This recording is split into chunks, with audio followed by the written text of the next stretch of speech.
The rain started just after sunset, the kind of slow, heavy drizzle that blanketed the town in a cold, damp stillness. Olivia Parker sat curled up on her living room couch, a blanket wrapped around her legs, eyes lazily scanning the screen of her phone.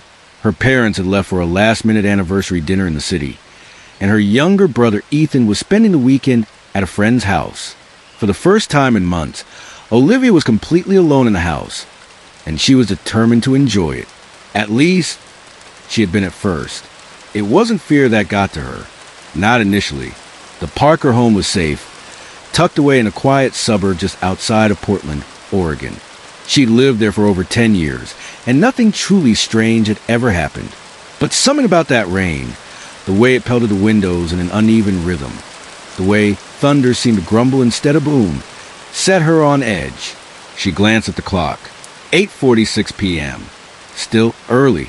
The lights flickered for a second, but the power stayed on. She rolled her eyes and got up to make herself some popcorn. She told herself it was just the weather messing with her nerves. Still, she grabbed the big flashlight from the kitchen drawer and placed it on the coffee table just in case. The microwave hummed softly as she waited. Outside, the wind picked up. The rain beat harder against the windows. Olivia sighed and tapped her foot on the tile floor. She had plans. Watch a horror movie. Maybe call her friend Jenna. And just relax. She didn't need a power outage ruining everything. Popcorn ready. She returned to the couch and pressed play on a classic slasher flick. Half an hour in, she was finally starting to unwind when she heard a sound upstairs. It was soft like a thud, but sharp enough to cut through the sound of the movie. She muted the television and sat very still, her eyes locked on the ceiling. Nothing followed. No footsteps. No second sound. Maybe something had fallen off a shelf in the bathroom, or a picture frame had loosened on the wall. She hated how easily her mind jumped to the worst-case scenario. Just to be sure, she climbed the stairs, her phone flashlight illuminating the hallway. The upstairs was silent, the air still. She peeked into each room, the guest room, her parents' room, Ethan's. Nothing seemed out of place. She checked the bathroom last. A bottle of shampoo had fallen from the shower caddy and was lying on the tile floor. She exhaled a soft laugh, feeling silly for being so tense. But when she turned off the bathroom light and stepped into the hallway, she noticed something odd.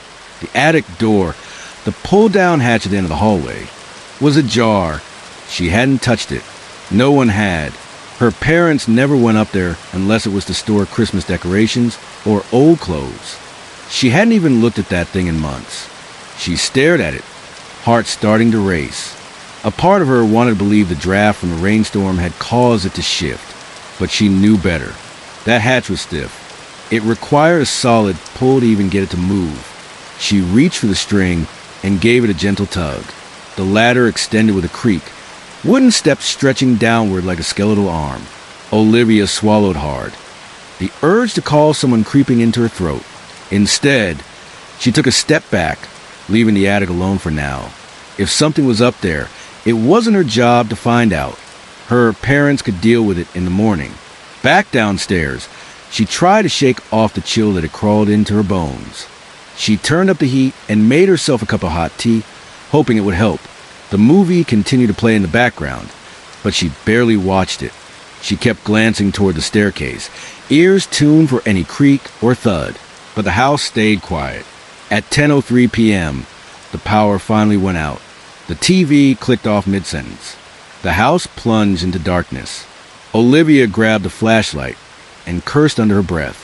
She hadn't lit any candles yet, but she remembered the emergency stash in the kitchen drawer.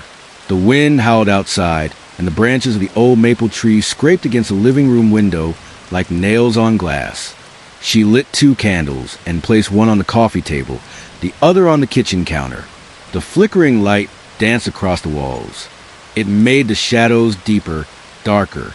She sat again, this time with her phone in hand, checking the local power outage map. Sure enough, a transformer had gone down on the north end of town. Estimated time to restore power, 2 hours. She debated texting Jenna, but she didn't want to come off as scared. She opened her camera app and flipped to the front camera. Her reflection looked pale, tired. She forced a small smile, closed the app, and pulled her blanket tighter. Then came the knock. It was soft, barely a tap, but distinct. It came from the back door. She froze. Who the hell would be outside in this weather? A neighbor, maybe? But why use the back door? She stood, flashlight in hand, and tiptoed to the kitchen. The door had a small window at the top. She slowly leaned toward it and peeked out. There was no one there. She waited. Another knock, this time at the front door. She jumped and turned on her heel, her breath caught in her throat, heart pounding. She inched her way to the front door, candlelight casting eerie shadows that made every movement feel like someone was walking beside her. She reached the peephole and looked out. Again, nothing. She backed away from the door. Her phone buzzed in her pocket, and she nearly screamed. It was a notification from the power company. An updated ETA of 3 hours now. Great. Then came the scratching. A slow, deliberate scraping sound on the glass of the living room window. Not the wind, not a branch. This was rhythmic, human. She turned slowly and aimed the flashlight at the window. There, outside in the rain, stood a man. He was tall and thin, wearing a hooded raincoat. The hood pulled low over his face. His hand dragged across the glass, nails or a key or something metallic creating that awful sound. Olivia's breath caught in her throat. She took a step back, knocking over the candle on the table. The flame sputtered out as wax spilled onto the hardwood floor. She ran to the kitchen, grabbed the cordless house phone. Dead. Of course. She pulled out her cell and dialed 911. No service. She moved around the house, holding the phone high, desperate for even one bar of signal. When she finally got a single bar, she tried the call again. Ringing. Then connected. 911, what's your emergency? There's a man outside my house, she whispered. He's at the window, scratching the glass. I'm home alone. The dispatcher's voice remained calm. What's your address, ma'am? Olivia gave it, heart hammering. We have units in the area, the dispatcher said. Lock all your doors and windows. Stay on the line. I think the attic door was open earlier, she added, barely able to keep her voice steady. I didn't check it. I just left it. Stay where you are. Don't go upstairs. Officers will be there soon. Olivia nodded, even though the dispatcher couldn't see her. Her knees felt weak. She dropped to the floor beside the kitchen island, trying to make herself small. She didn't want the man to see her. Didn't want him to know she was moving. But then the front door handle jiggled. Her blood turned to ice. She crawled on all fours into the pantry and shut the door gently behind her. In the darkness, she could hear her own breathing, loud and erratic. A loud crack echoed through the house. The sound of glass shattering. He'd broken a window. She clutched her phone to her chest and whispered into it. He's inside. He's in the house. The dispatcher's voice came through like a lifeline. Stay hidden. Officers are 2 minutes away. Do not move unless absolutely necessary. Footsteps echoed on the hardwood floor. Slow, heavy, deliberate. He was walking to the living room, his shoes squeaking slightly from the wet. Olivia tried not to cry. She pressed her hand to her mouth and breathed through her nose. The footsteps moved closer, past the kitchen, toward the hallway. She hoped he would think the house was empty, that maybe someone had seen him and called the cops. Then the footsteps stopped. Silence. And then, above her, the creak of the attic ladder being pulled down. He hadn't come in from outside. He'd come down. He had been in the attic all along. The realization nearly made Olivia scream, but she bit her tongue and clenched her jaw shut. He had been in the attic the entire time. The scratching, the knocks, the shattering glass. It had all been distractions. She huddled tighter in the pantry, her fingers trembling as she gripped the phone. Her flashlight lay somewhere near the couch. The candles had long since burned out or tipped over. Everything felt like it was caving in on her. The dispatcher was still on the line, trying to keep her calm. Stay quiet. Officers are pulling into your street now. Do not move. Olivia could barely hear her. Her pulse was pounding so loud it filled her ears. Her thoughts raced. Had he come down just now? Or had he been walking around the whole time, pretending to be outside, using the sound to mess with her head? A loud bang from upstairs made her flinch. It sounded like her bedroom door had just been slammed shut. Then another bang, and another. He was checking the rooms. He was making his way down. The footsteps grew louder again, this time returning to the hallway. They stopped at the kitchen. Olivia held her breath. Her hand was shaking so badly she was afraid she'd drop the phone. The handle to the pantry rattled, then stopped. He hadn't opened it yet. She pressed herself against the back wall, hoping he wouldn't hear her heartbeat pounding in the silence. And then the front door burst open. "Police, come out with your hands up." Olivia nearly collapsed from the surge of relief. There were voices now, commands being shouted, boots stomping through her house. She flung the pantry door open and stumbled out, still clutching her phone. A flashlight beam caught her eyes, and she raised her hands, trembling. "Are you Olivia Parker?" An officer asked, lowering his weapon. She nodded, barely able to speak. "He was in the attic. I swear, he was in the attic." Two officers stormed up the stairs, while another gently guided her to sit down on the couch. Rainwater dripped from their uniforms onto the floor. One of them offered her a blanket, and she took it without thinking, clutching it around herself like armor. Within minutes, they confirmed that no one was inside the house anymore, but the attic had clear signs of recent use. Footprints in the dust, empty food wrappers, a small backpack with rope gloves, and what looked like a crowbar. Whoever he was, he had been living up there for at least a couple of days. The shattering glass had come from the basement window. They believed he had broken it to throw them off, to make it look like he was coming in from outside. Olivia's parents rushed home after the police called them. Her mother was in tears, hugging her over and over, while her father paced the living room, furious and horrified. The police filed a report and promised extra patrols for the next week. They told them they'd do everything they could to find the man who had been inside their home. But Olivia knew in her gut that they wouldn't. He was gone, like a shadow slipping into the rain. Days passed, but sleep didn't come easy. Olivia couldn't stop picturing the attic hatch, half open in the hallway. She wondered how long he had been up there, watching them, learning their routines, waiting for a moment just like that one. 2 weeks later, a neighbor down the street reported something strange. Her kids claimed to see a man climbing out of their attic vent in the middle of the night. But by the time police arrived, he was gone again. Nothing stolen, just things moved around. A brush of dirt on the floor. A used coffee cup left in the garage. Olivia wasn't the only one. He was still around, still hiding, still watching. Mason had just moved into a rental home on the edge of town. A small, two-bedroom place surrounded by trees and backed up against a narrow creek. He liked the quiet, the isolation.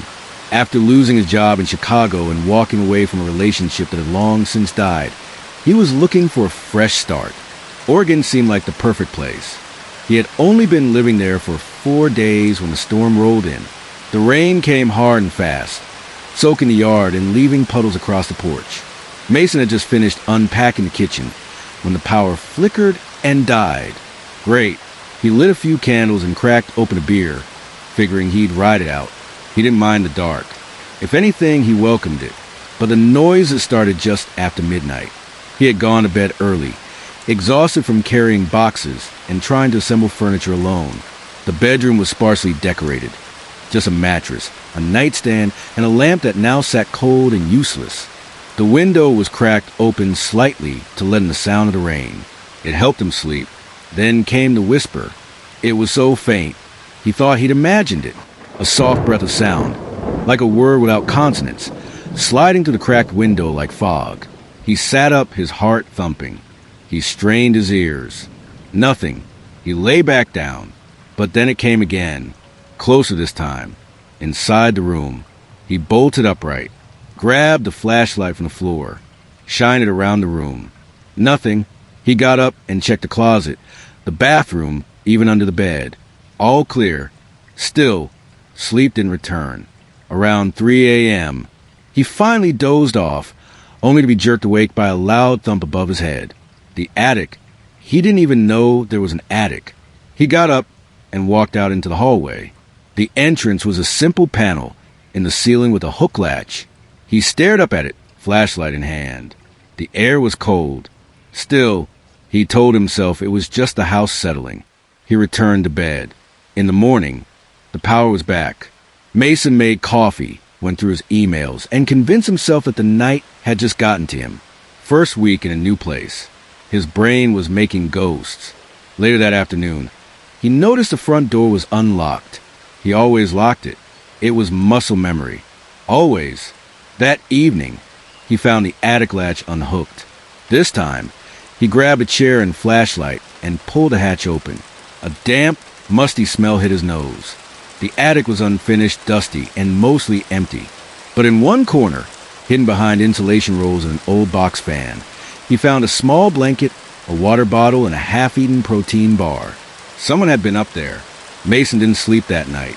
He called the police the next morning, and they searched the place, found some smudged fingerprints on the attic beams, and what looked like a footprint on the wall paneling, but no sign of the person. They told Mason it was likely a transit, maybe someone who'd been using the home before he moved in, but they couldn't be sure. Mason installed a camera in the hallway pointing at the attic hatch. He checked it obsessively for days. Nothing happened for almost a week. Then, just after midnight on another rainy night, his phone buzzed. Motion detected. He opened the app and watched in horror as the attic hatch slowly lowered and a pale hand emerged, pulling the ladder down. A figure in dark clothes climbed down, looked directly into the hallway, and walked out of frame. Mason was out the door before he could even grab his keys. He ran into the rain barefoot, phone in hand, and drove straight to the nearest gas station to call the cops. They searched the home again. The figure was gone, but the attic blanket was missing. The water bottle, the protein bar, gone, as if it had never been there. Mason never spent another night in that house. Elena Grant was a college student renting a tiny studio apartment above an old bookstore. The place had charm, brick walls, old wood floors, and a bay window that overlooked the street below. It was cozy, until the night the scratching began. It started during finals week. She thought it was mice at first. She'd heard stories about older buildings having issues, but then the scratching turned into tapping, then whispering. She would lie in bed at night, staring up at the ceiling, her ears straining against the sounds of rain tapping the glass, and something else, something rhythmic and calculated, coming from inside the walls. One night, she heard someone humming, a low, broken tune. It came from the floorboards above her. There wasn't supposed to be an upstairs. She asked the bookstore owner, Mr. Langley, if there was access to the roof or another floor. There used to be, he said, but it was sealed off years ago. Old storage area. It's empty now. No one uses it. Elena didn't believe him. That night, she pushed a tall chair up to the ceiling panel above her tiny kitchenette. With effort, she slid it open and peeked inside. There were footprints in the dust, and a pile of worn clothes, a dirty blanket, and dozens of crumpled wrappers from the exact kind of granola bars she kept in her pantry. She slammed the panel shut and didn't sleep until the sun came up. When she returned home the next evening, her bed was soaked. The rain hadn't come in through the window. It was sealed shut. It had come from the ceiling, drops falling onto the comforter, drops that smelled like mildew and sweat. She moved out the next morning, but before she left, she taped a note to the ceiling panel. It read, "I know you're there. I hope the next person never hears you." When she returned to grab her last box a day later, the note was gone, and in its place was another one, scrawled in messy, blocky letters. It said, "Don't worry, I already know her." Aaron Mitchell had always been cautious. He lived alone in a small rental house nestled in the outskirts of Bellingham, Washington. It was modest, a single bedroom, a kitchen, a small office, and a basement that leaked every time it rained. He didn't mind the isolation. In fact, he welcomed it. After a messy divorce and a draining job in IT, solitude became his sanctuary. It rained more often than not that month. Aaron worked from home, spending hours hunched over his desk, listening to the patter of rain against the window and the occasional groan of the old house. He had grown used to the noises. The plumbing was temperamental. The furnace clicked loudly when it kicked in, and the walls seemed to creak whenever the temperature dropped. None of it scared him anymore. But the tapping sound started one Tuesday night. It was faint, almost playful. It came from the basement. At first, Aaron thought it might be water dripping from the leaky pipes. But when he turned off the water supply and listened, the tapping continued. It sounded like fingers drumming against wood. He opened the basement door and called out. The tapping stopped. The next morning, he found muddy footprints near the basement stairs. They were small, too small for him, too wide for an animal. He tried to brush it off, convinced he must have tracked it in somehow. But a sick feeling settled in his chest, and it didn't go away. 2 nights later, a storm hit the area. Heavy winds, relentless rain, and a blackout that lasted over an hour. Aaron lit a few candles and went about his usual routine. He was brushing his teeth when he noticed something strange. In the mirror behind him, he could see the faint outline of someone standing in the hallway. He spun around, heart thundering, but no one was there. He convinced himself it had been a shadow, maybe a trick of the candlelight. But later that night, as he lay in bed, he heard breathing, not his own. It was coming from the closet. He sat up slowly, not daring to move more than he had to. He strained his ears. The breathing was slow, heavy, almost tired, like someone who had just climbed a long flight of stairs and was trying to stay quiet. He grabbed his phone and turned on the flashlight, but by the time he flung the closet door open, it was empty. Just his clothes, some boxes, and the usual mess of storage. But the breathing had been real. The next morning, he installed motion sensors around the basement and attic. They were cheap, battery-powered, and connected to his phone. For 3 nights, nothing happened. No alerts, no strange noises. Then, just after 2 a.m. on Friday, his phone buzzed. Motion detected. Attic sensor. He sat upright, heart pounding. A few seconds later, another alert, this time from the basement. He rushed to check the attic first, flashlight in hand, but it was empty. Still, he could smell something foul, like damp fabric and stale sweat. When he checked the basement, he found a pile of dirt near the corner, as if someone had tried to dig into the concrete floor. There was also something etched into the wall. Just one word, scratched violently into the cement with something sharp. Stay. Aaron didn't. By noon, he was gone, leaving the keys on the kitchen counter. He never looked back. Amber Reyes had only been living in her apartment for 3 months when things started to go wrong. It was a 4th-floor walk-up in a quiet part of the city, surrounded by brick buildings and narrow alleys. She liked the solitude. She liked the view of the street below, where the headlights of passing cars shimmered like ghosts in the rain. One night, during a particularly bad thunderstorm, she lost power. She lit candles and curled up on her couch, reading a book by flashlight. Around midnight, she heard someone walking in the hallway outside her apartment. That wasn't unusual. She had neighbors, and the walls were thin. But then the footsteps stopped right outside her door. They stayed there for nearly 10 minutes. No knocking, no voices, just silence. She crept up to the peephole, her hand shaking. No one was there. The next morning, she found a single wet footprint on the hallway floor outside her door. Just one, facing toward her apartment. 2 days later, her kitchen window was cracked open. She always locked it. She never opened it. She bought new locks, started sleeping with her phone under her pillow, told herself she was just being paranoid. But then she started receiving phone calls, always from a blocked number, always in the middle of the night. At first, no one spoke, just breathing.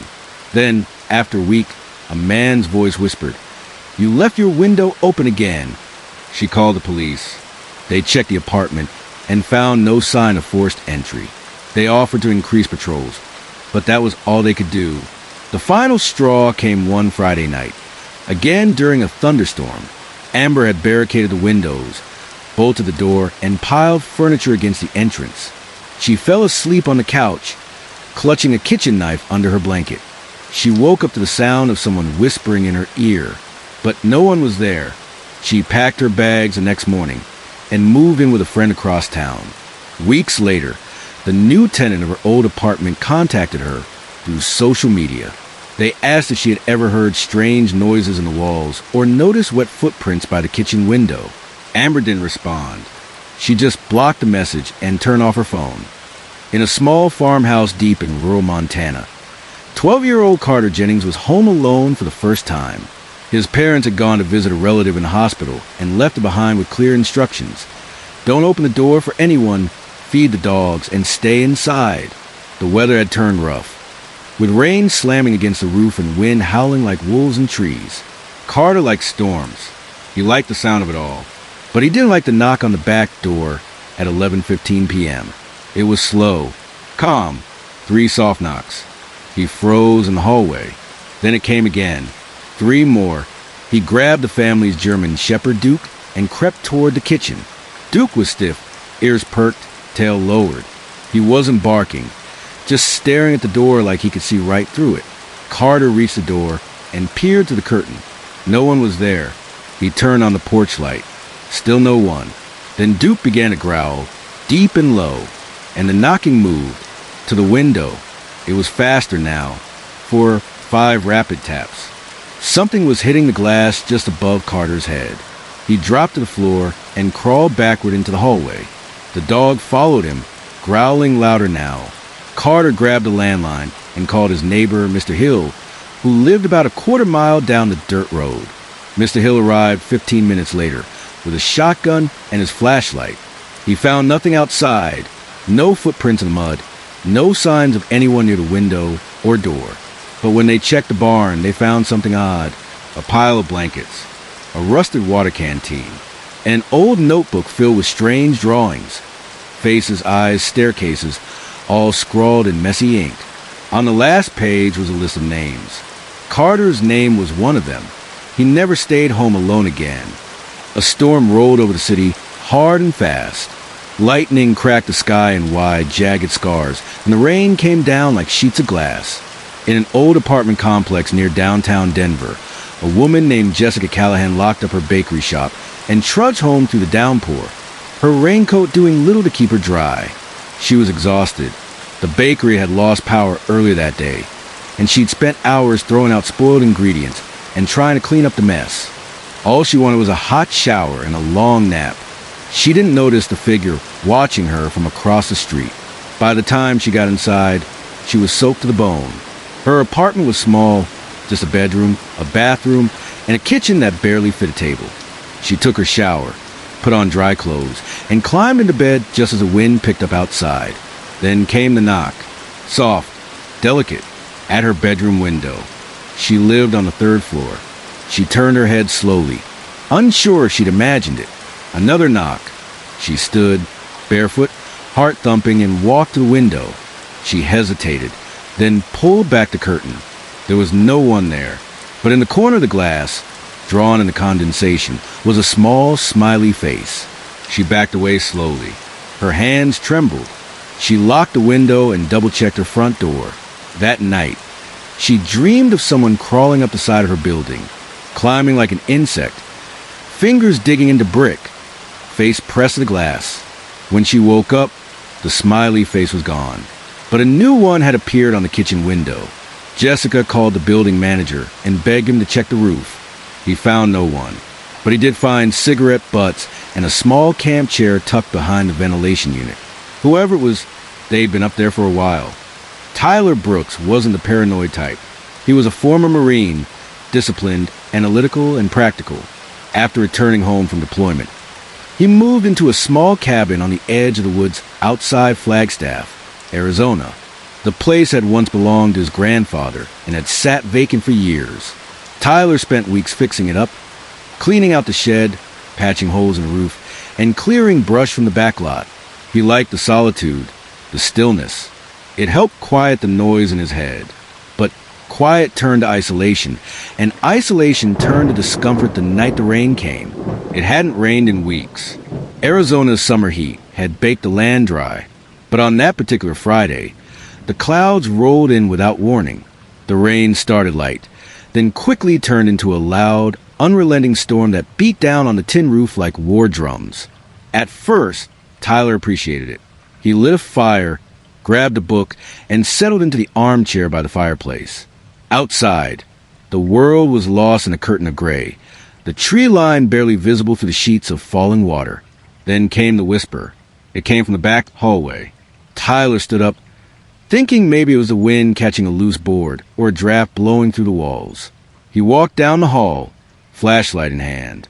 Nothing seemed out of place. No open windows, no unusual shadows. Still, the whisper had been too distinct, like someone breathing words without speaking them aloud. He turned to head back, and that's when he saw the figure at the end of the hall. It was tall and thin, standing perfectly still.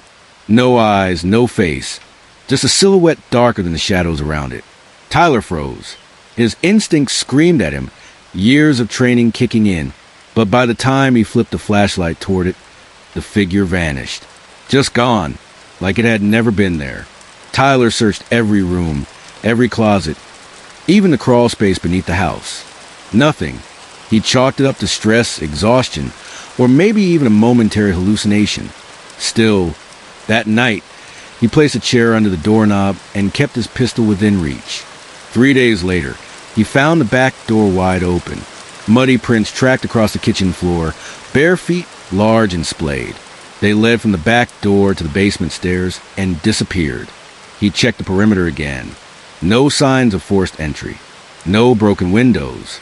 But something had been inside. He started sleeping in shifts, setting up an alert system with cans on string near the entrances and a motion detector on the staircase. Every night he waited, silent and alert. Nothing happened until the fifth night. The cans fell at 2:37 a.m. He jumped out of bed and grabbed his weapon, racing to the living room. The front door was still locked, the windows still closed, but the attic hatch in the hallway ceiling was ajar. Just slightly. He didn't hesitate. He yanked the ladder down, climbed it one-handed, and shined his flashlight into the dark. Empty.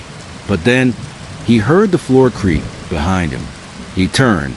There was no one there, but the closet in the guest room was open, and he knew he had closed it the night before. Tyler no longer felt alone in that cabin. The air inside seemed to breathe when he wasn't looking. The shadows didn't stay where they belonged.